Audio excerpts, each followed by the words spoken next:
ओले बाबा सोचा है, अबू बकर सोचा है, नाम कबीर सोचा है, नाम अबू बकर सोचा है।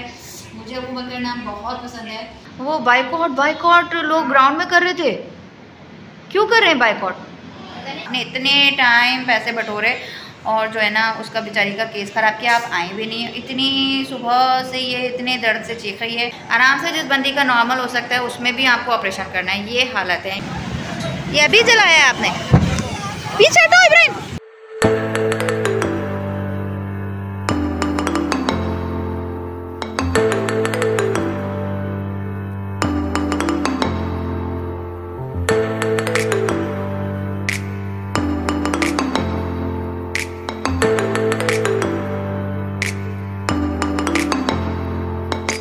अस्सलामुअलैकुम guys, welcome to my channel Heer Ali. Guys क्या हाल चाल है आप लोगों की? उम्मीद है आप सब लोग खैरियत से होंगे। तो कल मेरी बहन के बेटा पैदा हुआ, कल बहुत खुशी का दिन था और हम लोग वहाँ पे हॉस्पिटल वगैरह गए, बेबी को देखा। बहुत माशाल्लाह खूबसूरत बेटा है। आज जो है ना वो मैं इसको वापस बेबी को देखने के लिए जा रही हूँ। कुछ मैंने उसके लिए कुछ लिया था, कोई गिफ्ट लिया था, मुझे वो भी देना है। और मैंने जो है वो अपनी बहन के लिए कुछ बनाया था, मुझे वो भी देना है। रास्ते में से हम लेंगे कोई जूस। और मैंने सोचा कि बच्चों को स्कूल में ड्रॉप कर दूँ, फिर मैं चली जाऊँगी, क्योंकि अभी बच्चों के असेसमेंट्स हो रहे हैं तो बिल्कुल टाइम नहीं मिलेगा। बैक टू बैक बच्चों के असेसमेंट्स हो रहे हैं, उनको पढ़ाना भी होता है मुझे। तो मैंने कहा निकलना नहीं होगा, हॉस्पिटल जाना नहीं होगा, इसलिए मैंने सोचा इनको स्कूल ड्रॉप करके फिर मैं जाऊँगी जल्दी जल्दी उसके लिए मैक्रोनी बनाकर। तो मैंने जल्दी मैक्रोनी बनाई, लेकिन वजदान की हो गई स्कूल में तबीयत ख़राब। तो उन्होंने मुझे सर ने इतनी कॉल्स की कि फ़ौरन आए इसको लेकर चले जाएँ। तो अभी मैं फिर भागे स्कूल गई हूँ और इसको लेकर आई हूँ। ये इसकी तबीयत ख़राब थी, इसके ना पेट में दर्द था, इसको गैस्ट्रिक पेन हो रहा था, लेकिन माशाल्लाह ये बिल्कुल अल्हम्दुलिल्लाह बिल्कुल सही लग रहे हैं। वहाँ से ये वो कर रहे थे कि वो रो रहे थे, पीट रहे थे, वहाँ इनको वॉमिट भी हो गई थी, लेकिन घर आके बिल्कुल फाइन हो गए हैं। ऐसा ही है ना? हैं? पेपर कैसा हुआ आपका? इधर देखिएगा। और कौन सा असेसमेंट था? उर्दू। अच्छा हुआ ना? आधा असेसमेंट जो है ना वो छोड़ के जो है ना ये ऑफिस में बैठे हुए थे। मैं गई तो ये ऑफिस में मजे लेके बैठे हुए थे। मैंने कहा पेपर पूरा किया? नहीं पेपर नहीं किया, आधा छोड़ दिया। मैंने कहा फ़ौरन जाओ पेपर करके आओ, बिल्कुल सही लग रहे हो, कोई ऐसे मैं नहीं लेकर जा रही। फिर ये गए दोबारा, फिर इन्होंने पेपर दिया, अपना असेसमेंट कंप्लीट किया, फिर मैं इनको लेकर आई हूँ। तो अब मैं सोच रही हूँ कि अब मुझे इतना लेट हो गया है, इब्राहिम की भी छुट्टी होने वाली होगी, तो रास्ते में से हम इब्राहिम को लेते हैं और फिर जाते हैं हॉस्पिटल और आपको बेबी भी दिखाते हैं कि बेबी कैसा है। ये मैक्रोनी है और ये कुछ सामान है जो मैं लेकर जा रही हूँ। और यहाँ मेरी पैकिंग बिल्कुल कंप्लीट हुई हुई है। यहाँ मैंने अपनी जल्दी चाय बनाई, तो अभी मैं चाय पी लेती हूँ, फिर निकलते हैं। क्योंकि कुछ खाओ ना खाओ, चाय पिए बगैर तो मैं कहीं जा ही नहीं सकती। चाय पी लूँ फिर जाती हूँ।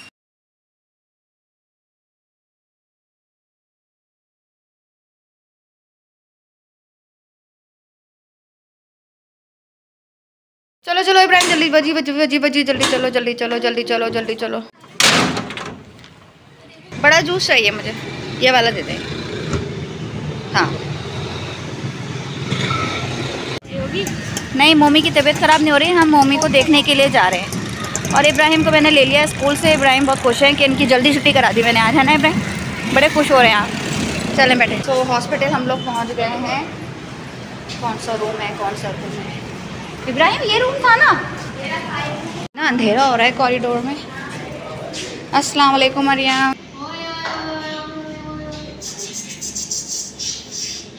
ये है छोटा सा बेबी, इधर दिखाओ इब्राहिम थोड़ा क्लोज करके। ओले बाबा। अभी इसका नाम जयान सोचा है ना? नाम क्या सोचा है? नाम अभी नहीं रखा, नाम सोच रहे हैं। नाम बहुत सारे सोचे हैं। नाम जयान सोचा है, नाम मोहम्मद हमजा सोचा है, अबू नाम बकर मूसा सोचा है, नाम कबीर सोचा है, नाम अबू बकर सोचा है।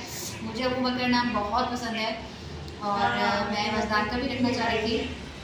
मैंने सजेस्ट किया है कि अबू बकर रखें और आप भी कह रही थी कि कौन सा रखें, कबीर रखें। तो इसके पेरेंट्स ही डिसाइड करेंगे कि नाम क्या रखेंगे। भाई उन्हीं का ही राइट है कि नाम क्या रखना चाहिए। इब्राहिम देखो उसकी नोज़ ही कितनी छोटी सी है हैं? कितनी छोटी सी है। फेस भी बहुत छोटा सा है इसका। फेस इतना गोल है माशाल्लाह से, गोल फेस है, देखो कितना गोल है। ओले भैया बेनाम, ये बेनाम है अभी। अब इसका कोई नाम नहीं है अभी, ये बेनाम। इब्राहिम कह रहा था इसकी आंखें, मम्मा ये आंखें क्यों नहीं खोल रहा? छोटे बच्चे होते हैं ना, बहुत मुश्किल से आंखें खोलते हैं, ज़्यादातर सोते रहते हैं। और इनको किसी से कोई मतलब नहीं है, ये सिर्फ जो है ना अपने गेम में लगे हुए। बाजी आप अपने कज़न को देखने आए हो, मम्मी को पूछने आए हो हैं? तो आप तो गेम को पूछ रहे हो सिर्फ। बस भाई कितना सा निकला है देखो, स्लीपिंग बैग के अंदर माशाल्लाह इतना बड़ा सा लग रहा था, इतना सा निकला है पूरे चादर में रैप हुए हैं। इसको हम ना इसके अंदर लेकर सही है। देख रहा था इब्राहिम, आप जब छोटे थे ना तो ना आपकी दादी जो थी ना वो मुंह पूरा सिंदूरों में जैसे रैप करते थे ना, पूरा बंद कर देते ऐसे टाइट बांधते थे, उसकी तो पूरी चादर ही खुल गई। इसको ना हम इसमें डालते हैं। अच्छा इसके हाथ भी आएंगे इसमें, तो उसकी चादर खुल। बाबा बाबा छोटे शबीबी इसमें डाल, इसमें डाल दो। कैसे मुंह कर रहा है ये यहाँ से होगा। और गलत पहना रही थी इसको, ये देखो ये क्या है, ये देखो रैबिट लग रहा है। इधर आ, ओले ओले ओले ओले ओले ओले ओले रोर है। अब ये लगेगा ना। अच्छा इसके नेल्स, ओरे ओरे ओरे नेल्स बड़े नहीं हैं जी। बच्चों के नेल्स इतने बड़े होते हैं। ये देखो ना, देखो इधर लाओ करीब, रैबिट लग रहा है, छोटे से रैबिट लग रहा है देखो। इसमें इसके हाथ जाएंगे, यहाँ से यूँ कवर बाहर निकाल रहा है, बाहर निकल रहे, हर जगह से बाहर निकल रहे, सेट ही नहीं हो पा रहा है किसी तरीके से, कभी यहाँ से निकल रहे कभी वहाँ से निकल रहे। मजे का लग रहा है ना। इसका मैच आज पता नहीं, लेकिन 7 o'clock पे है किसका? कल किसका था? कल तो 2 थे यार किसी ने वीडियो लगाई थी कि है ना वो बाइकआउट लोग ग्राउंड में कर रहे थे। क्यों कर रहे हैं बाइकआउट? पता नहीं, शायद KFC को स्पॉन्सर किया। KFC को स्पॉन्सर किया है, ऐसा है इसलिए कर रहे हैं बाइकआउट। कहते हैं अगर ऐसा है कि वाकई KFC को स्पॉन्सर किया कर रहे हैं ये लोग हैं पैसों के लिए, इंसानियत जो है ना वो ख़त्म हो गई है। देख रहे हो क्या हो रहा है दुनिया में, और लोग ग्राउंड में बाइकआउट के नारे लगा रहे हैं। PSL तो मुश्किल हो जाएगा इनका। अच्छा 2 अहम पॉइंट्स हैं जो यहाँ के डॉक्टर्स के और हॉस्पिटल के जो हैं वो मैं डिस्कस करना चाह रही थी। एक पॉइंट ये था कि लाइट चली गई। इब्राहिम थोड़ा सा कर्टन आगे कर दो। एक पॉइंट ये था कि यहाँ पे जनरेटर चलेगा मरियम? चलेगा, अच्छा जनरेटर चल जाएगा, शायद चल जाए। अच्छा ये एक पॉइंट ये था कि जैसे इसका जो है ना वो केस जो डॉक्टर कर रही थी, आगे जो डॉक्टर इसका केस कर रही थी, मतलब इसको ऑपरेशन बताया था। यूजुअली होता ये है कि जो जिनका पहले ऑपरेशन हो जाता है ना, तो वो कोशिश यही होती है, डॉक्टर्स पहले ही कह देते हैं कि वो मतलब कि दूसरा भी ऑपरेशन ही होगा, तीसरा भी, आगे आपके जितने बच्चे होंगे मतलब ऑपरेशन से ही होंगे। हालांकि उनको अपनी पूरी कोशिश करनी चाहिए कि अगर नॉर्मल बेबी हो रहा है तो आप नॉर्मल ही लें, लेकिन उनकी यही कोशिश होती है कि हम ज़्यादा, क्योंकि उसमें उनके पैसे बन रहे होते हैं, तो वो ये अपनी जान छुड़ाते हैं कि बस हम पैसे भी ले लें, और नॉर्मल मुश्किल होता है तो वो सोचते हैं कि हम ऑपरेशन करें बस, और बस ख़त्म करें इसको कहानी को। तो ये जो है ना ये भी एक बिज़नेस हो गया है, जो कि ये नहीं होना चाहिए। और इसको जो डेट दी थी वो 26 फरवरी दी थी, और इसको हो रहा था उससे पहले पेन। तो इसने जाके जब चेकअप करवाया तो उसको डॉक्टर ने कहा कि मैं अभी नहीं करूँगी, और 26 को भी नहीं करूँगी क्योंकि मैं शादी में जाऊँगी और मुझे जाना है शादी में। हालाँकि ऑपरेशन की पूरा इसका टाइम हो गया था, और ये था कि मुझे ना मतलब 26 की इसको डेट दी हुई थी। उससे पहले उसको 3-4 दिन पहले पेन हो रहा था, लेकिन उन्होंने कहा कि नहीं मैं तो 26 पे भी नहीं करूँगी, क्योंकि मैं जो है ना वो कोशिश करूँगी कि या तो उससे पहले कर दूँ या फिर मैं उसके 1 हफ़्ते के बाद करूँ। मतलब इतना टाइम दे दिया 1 हफ़्ते ऊपर, क्योंकि मैं जा रही हूँ शादी में। मतलब एक डॉक्टर के लिए पेशेंट ज़्यादा इंपॉर्टेंट होना चाहिए, ना कि ये कि आप अपनी शादी अटेंड करें। आपने किसी को ऑपरेशन की डेट दी हुई है, खुदा ना खासा कोई प्रॉब्लम हो जाए, और उसको इतना सीवियर पेन हो रहा था तो वो मेडिसिन पे चला रही थी, ये खाओ सही हो जाएगा, बर्दाश्त करो, ये खाओ सही हो जाएगा, ये कर रही थी वो। और उससे उसको ये हुआ, हालांकि उस वक्त वो अगर एडमिट करती और इसका ऑपरेशन हो जाता तो ये सही हो जाती, या फिर वो पेन ये कहती है कि ये पेन इसको हो रहा है, तो ये अगर लेबर पेन हो जाए इसको शदीद तो आप नॉर्मल भी कर सकते हैं। लेकिन उन्होंने नहीं किया, और वो उन्होंने कहा कि नहीं मैं तो अब 26 के बाद ही करूँगी, बाकी मैं, वरना उससे पहले अगर हो जाता है तो फिर मैं देख लूँगी, ये उसको कहा। लेकिन हुआ क्या कि इसको जो है वो काफ़ी दिन पहले हो गया था ना, मतलब 18, हाँ 1 हफ़्ते पहले वही हुआ इसको, क्योंकि पेन हो रहा था, वो मेडिसिन दिए जा रही थी, तो इसको हो गया दर्द, और इसको इतना शदीद हुआ। वहाँ पे उनको कॉल्स कर रहे हैं तो वो कॉल्स नहीं रिसीव कर रही हैं। हॉस्पिटल आ गए, हॉस्पिटल वाले से कह रहे हैं कि उनको बुलाएं। मतलब इतना सीवियर पेन हो रहा है, एक बंदी को लेबर पेन हो रहा है, इतना मार्जिन आप रखते हैं, डॉक्टर्स को आइडिया होता है, ये तो नॉर्मल लोगों को भी आइडिया होता है कि आप जो डेट दे रहे हैं उससे 1 हफ़्ते पहले भी हो सकता है, तो इतना मार्जिन तो रखना चाहिए ना। और वो डॉक्टर जो है वो झूठ बोल रही थी। उन्होंने ये कहा कि मुझे शादी में जाना है, इसलिए मैं 26 को नहीं करूँगी, मैं अगर देखूँगी 2 दिन पहले कर सकी तो मैं कर लूँगी। जबकि उनको शादी में नहीं जाना था, उनका कोई ऑपरेशन था और इसको हो गया पेन और ये यहाँ पर आई है। हॉस्पिटल वाले कॉल कर रहे हैं, सब कर रहे हैं, लेकिन वो कह रही है कि मेरा तो मैं आज ही आँखों का ऑपरेशन करवा कर आई हूँ, तो मैं ना क्या नाम है, मैं तो कर ही नहीं सकती हूँ, किसी और को बुलाओ। अब जो केस आप 9 मंथ से खुद हैंडल कर रही हैं, वो कोई और भी लेने को तैयार नहीं, इधर से किसी को रेफ़र कर रहे हैं, उधर से रेफ़र कर रहे हैं। इतना मतलब आपने टाइम बंदी का ख़राब किया, कुछ हो जाता फिर। मतलब ये हालत है डॉक्टर्स की। और वो ऑपरेशन करवा के बैठी हुई थी। मतलब वो तो कह रही थी कि अभी पूरा हफ्ता, ये हफ्ते से भी ज़्यादा हो जाता है, क्योंकि आईज का उनका ऑपरेशन हुआ था, ये तो कर भी नहीं सकती थी। मतलब ये उनकी हालत थी। फिर बहुत कोशिश करके कोई डॉक्टर से किसी से बात करी कि कर दें आप, तो फिर वो बेचारी आई और फिर उन्होंने करा। मतलब ये था, आपने इतने टाइम पैसे बटोरे और जो है ना उसका बेचारी का केस ख़राब किया। आप आई भी नहीं, इतनी सुबह से ये इतने दर्द से चीख रही है। और जब इतना पेन होता है, आपको लेबर पेन ऐसा हो रहा है, तो आराम से नॉर्मल हो सकता था, लेकिन उस डॉक्टर ने भी इसको नॉर्मल नहीं किया, बल्कि उसको ऑपरेशन ही किया।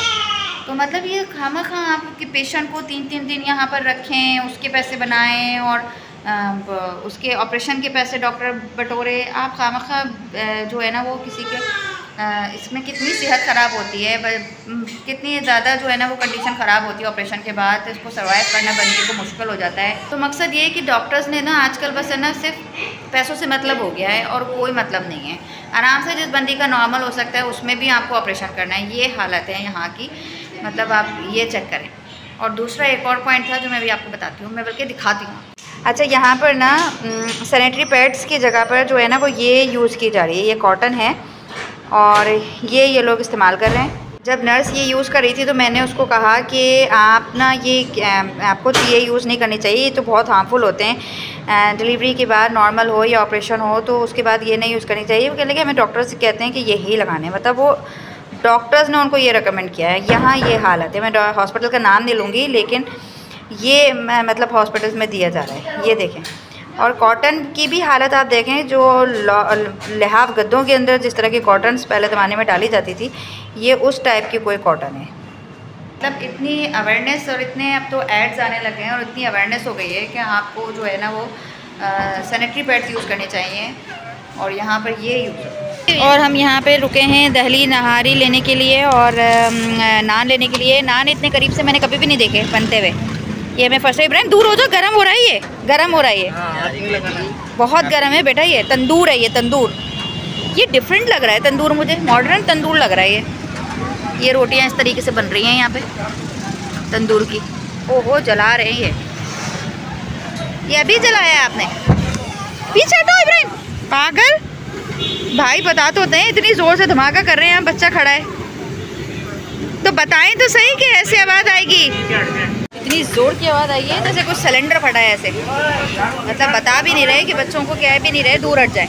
ओए होए होए, ओरे भाई इब्राहिम, आपकी फेवरेट रोटी कड़क कड़क। इतने बड़े बड़े पेड़ है, इतना बड़ा पेड़ा होता है, इतना बड़ा पेड़ा खा लेते हैं हम। ये एक रोटी का पेड़ा देखें भाई। आ जाओ इब्राहिम, आ जाओ। तो हॉस्पिटल से आते आते हमें इतना टाइम हो गया, मैंने सोचा अभी मैं जाके बच्चों को लंच बना के दूंगी तो फिर इसमें बहुत टाइम हो जाएगा, इसलिए मैंने नहारी रोटी रास्ते में से ही ले ली। दहली नहारी थी ये, हमारे हैदराबाद की दहली नहारी बहुत फेमस है और बहुत मज़ेदार होती है। बहुत मज़े की गरम गरम तेज़ रोटियाँ बनी हुई थी और उसके साथ हम लोगों ने खाया। इब्राहिम ने हॉस्पिटल में गुलाब जामुन खाए। गुलाब जामुन का डब्बा इन लोगों ने ही खाया। मेरा ख्याल है वजदान और इब्राहिम की खुशी में मेरे ख्याल आए थे, क्योंकि सारी खुशी इन्हीं को ही थी, इन्होंने ही खाए सिर्फ। गजब बेइज्जती है। तो अपनी ब्लॉग का मैं यहीं करती हूँ और अवेयरनेस के लिए मैंने 2 चीज़ें आपको बताई हैं। हॉस्पिटल का नाम मैं वैसे बता नहीं रही थी, लेकिन मैं बता देती हूँ क्योंकि जो हमारे शहर से ताल्लुक़ रखते हैं वो भी अवेयर हो जाए। यानी सिटी केयर हॉस्पिटल है ये। यहाँ पर जो चीज़ें दी जा रही हैं डिलीवरी के बाद इस्तेमाल की जा रही हैं वो नहायत हार्मफुल हैं, वो नहीं होनी चाहिए। तो किसी ना किसी को आवाज़ ज़रूर रेज़ करनी चाहिए। तो मैंने सोचा कि मैं आप लोगों को यहाँ के बारे में ज़रूर बताऊँ। और ऑपरेशन के बाद जो है ना वो 3-4 घंटे के बाद डॉक्टर को जब हम फ़ीस पे करते हैं तो उनकी फ़ीस में ये इंक्लूड होता है कि फॉलोअप के लिए आए कि आपके पेशेंट को कोई परेशानी तो नहीं है, इस चीज़ के लिए आना चाहिए। और वो 1 दिन गुजर गया, 2 दिन गुजर गए और वो फॉलोअप के लिए भी नहीं आई। दूसरे दिन शाम को वो फॉलोअप के लिए आई है और इतनी इमरजेंसी में आई थी कि वो जस्ट फ़ोन पर लगी हुई थी और उन्होंने पूरे इंस्ट्रक्शंस पेशेंट को दी भी नहीं, उसकी पूरी बात भी नहीं सुनी। स्टिचेस वगैरह के बारे में कुछ नहीं बता रही थी कि वो क्या है, कि खुलेंगे, डिज़ोल्व होंगे, क्या होगा। मतलब पेशेंट बैठी है कि मैं अब 2 दिन के बाद भी क्वेश्चन करूँ कुछ उनसे, तो वो इतनी इमरजेंसी में थी। मतलब ये हाल है यहाँ पे डॉक्टर्स का। एक डॉक्टर अपना ऑपरेशन करवा के बैठ गई थी जब उन्होंने किसी को डेट दी हुई थी। उनको चाहिए था कि वो किसी को रेफ़र कर देती हैं अगर उनकी कंडीशन ऐसी थी, उनको कोई एमरजेंसी में भी कोई ऑपरेशन करवाना था, तो ये उनकी रिस्पॉन्सिबिलिटी थी कि आप इतने टाइम से किसी का केस लिए हुए हैं तो आपको चाहिए कि आपको किसी को रेफ़र कर दें, आप उनको पेशेंट को बताएं। बल्कि बजाय इसके वो कह रही है कि मेडिसिन लेते रहो, मेडिसिन पेन किलर्स खाओ भाई, अभी आगे मैं जाकर लूँगी, अभी नहीं करूँगी मैं ऑपरेशन, और ये और वो, मुझे शादी में जाना है, और ये मतलब ये एटीट्यूड है यहाँ पर डॉक्टर्स का। तो मैं इसको भी मैं यही कह रही थी कि बिल्कुल भी इस तरह के हॉस्पिटल्स में नहीं जाना चाहिए। लेकिन यार हॉस्पिटल जो भी हो, आपको डॉक्टर्स जो है ना वो उनकी ड्यूटीज़ उनको अपनी पूरी रिस्पॉन्सिबिलिटीज़ जो है ना समझनी चाहिए। उन्होंने ज़िंदगियों के साथ जो है ना वो बस बिल्कुल उनको कोई परवाह ही नहीं है क्या पेशेंट क्या, उनके लिए बिल्कुल ऐसे नॉर्मल हो गया है, जो दिल चाहता है वो करते हैं। नॉर्मल जो होता है ना, आप उसके केस को जानबूझकर सिर्फ चंद पैसों के लिए आप ऑपरेशन पे ले जाते हैं। मतलब ये भी आप एक बंदी को कितने दिन तक वो तकलीफ़ में रहे। नॉर्मल होता है कि वो एक दिन में मतलब ऐसा हो जाता है कि वो चल फिर सकता है, कोई प्रॉब्लम नहीं होती है, बेबी को संभाल सकता है। मतलब आप बिला वजह को बंदी को फंसा दो आप, तो वो एक नॉर्मल को ऑपरेशन में बना दो, फिर आप फॉलोअप के लिए नहीं आओ, फिर आप झूठ बोलो, और फिर बंदी सुबह से दोपहर हो जाए वो दर्द से बेचारी पागल हो रही है, और आपको कोई वो कह रहे हैं कि नहीं वो तो डॉक्टर ही नहीं है, वो कह रही है मैं ऑपरेशन करवा के बैठी हूँ, किसको बुलाएं पता नहीं, देख लो। मतलब ये हाल है यहाँ पे, और आप यूज़ क्या करवा रहे हैं। और हमारी गवर्नमेंट को भी चाहिए कि वो इस तरह की चीज़ों पर, सैनिटरी पैड्स वगैरह पर जो है ना वो कम चार्जेस रखें, उसकी इतनी आप कॉस्ट रखें, इतनी चीप करें उसकी कॉस्ट कि हर छोटे छोटे एरियाज़ में, इंटीरियर पर, और ये जो भी विलेज साइड पर हैं उन ख़वातीन को भी आसानी हो कि वो ये चीज़ें ख़रीद सकें और यूज़ कर सकें। क्योंकि जो चीज़ ये हॉस्पिटल में एक डॉक्टर रिकमेंड कर रही है, मतलब इतने बड़े हॉस्पिटल के अंदर, जो कितना हार्मफुल चीज़ है और उसकी क्वालिटी कितनी ख़राब है, ये हाल है। तो वो ज़ाहिर है फिर वो बहुत सारे लोगों के लिए मसाइल होते हैं कि वो हम कैसे ख़रीदेंगे। तो आप इस चीज़ को, गवर्नमेंट को चाहिए कि वो उस पर एक्शन ले, और कम से कम इन चीज़ों पर तो आप जो है ना उसकी कॉस्ट को कम करें ना। क्या ही कर सकते हैं, इस पाकिस्तान का तो कोई हाल नहीं है। तो मैं अपनी ब्लॉग का एंड यहीं पर ही करती हूँ। अगर आप लोगों को मेरी आज की ये ब्लॉग पसंद आई हो तो जाके मेरे ब्लॉग को लाइक कर देना, मेरे चैनल को सब्सक्राइब कर देना, बेल आइकन को प्रेस कर देना यार। और मिलते हैं कल की ब्लॉग में इंशाल्लाह। जब तक के लिए अल्लाह हाफ़िज़।